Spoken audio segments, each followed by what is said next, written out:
Hi everybody, Dr. Bill Crawford here, psychologist, speaker, author of 7 books, host of 2 PBS specials. Here again to bring you another tip on how to help you create the life you want. How to bring more clarity, confidence, creativity into everything you do. Today I want to look at a quote that I'm sending out to those 6,000 folks on my quote list, and I found it on Pinterest. It's kind of cool. You may have heard it before. I'm going to put a new twist to it, however.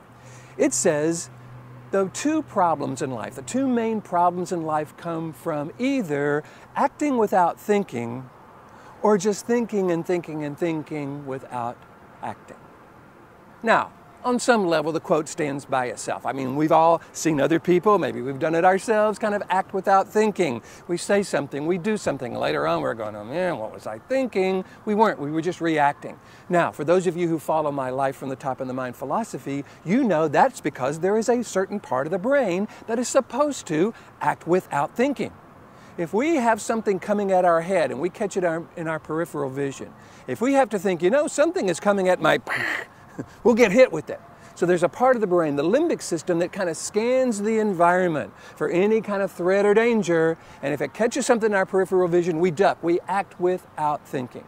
Anytime we're in a fight or flight situation, anytime we have to act without thinking, this is the part of the brain that does it really, really well.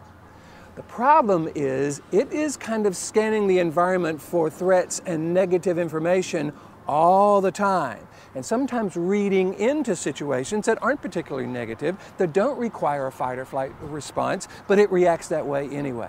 So that's where we find ourselves saying things or doing things, and later on we go, oh man, I got to go clean that up because what was I thinking? We've seen it ourselves, we've seen it in others. Now, the whole idea of thinking without acting.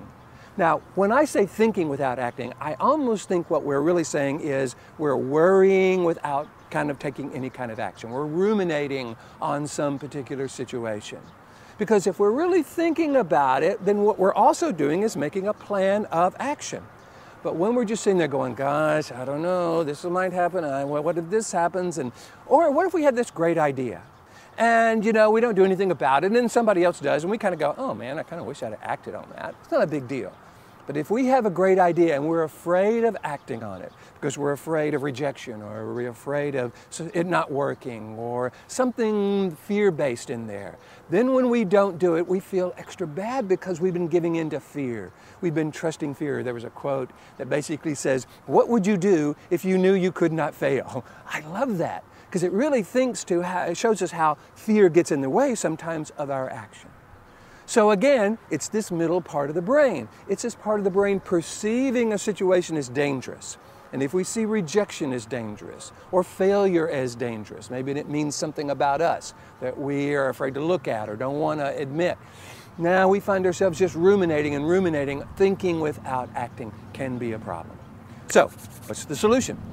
Well, in my philosophy, we train this middle part of the brain, this scanner, processor, router part of the brain called the limbic system, to actually evaluate actions in a way that have the highest potential for success. I call it the 4 criteria. We basically ask ourselves the question, is how I'm thinking and feeling right now, have I chosen that? Am I doing that on purpose? Most people say they don't get stressed and worried and frustrated on purpose, so that would be a no. Second one, is it effective? Is it working for me? Is it helping me create the life I want? Third, is it defining who I am? Do I want to be defined as someone who just kind of thinks without acting, or acts without thinking? Probably not. And the fourth one, which I love, would I teach and or recommend this to someone I love or someone that I care for? So when we can ask ourselves these questions, we know we're coming from the upper 80% of the brain, the neocortex, what I call the top of the mind.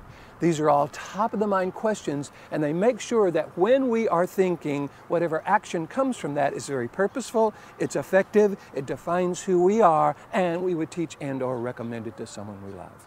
Now, is it always exactly the best thing? Sometimes not. Sometimes we actually have to risk taking an action and to find out whether it's truly the best thing. But if we'll do this very purposefully, then we'll learn something from even that mistake and go, okay, good information. Knowing what I know now, here's how I would do that differently in the future. We can even begin to celebrate the fact that we would do that again in the future.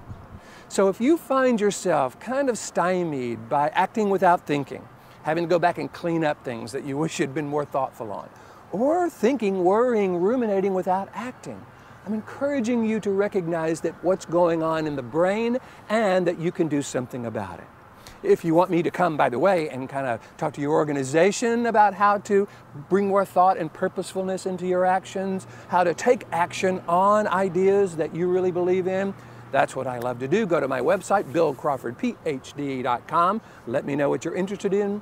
Love to talk with you about that. In fact, if you want to work with me as a psychologist, life coach, whatever you want to call me, feel free to go to the website and do the same thing. Each week I bring you one of these videos. I hope you're enjoying them. If you do, please hit the like button. You know how everybody loves it when you like it. Share it with your friends if you feel it's valuable, because the more we spread the word about how to actually use the brain in this very purposeful way, the more we can begin to create a more purposeful life. So, here's to you, bringing more clarity, confidence, creativity to everything you do, and I look forward to seeing you in the next video.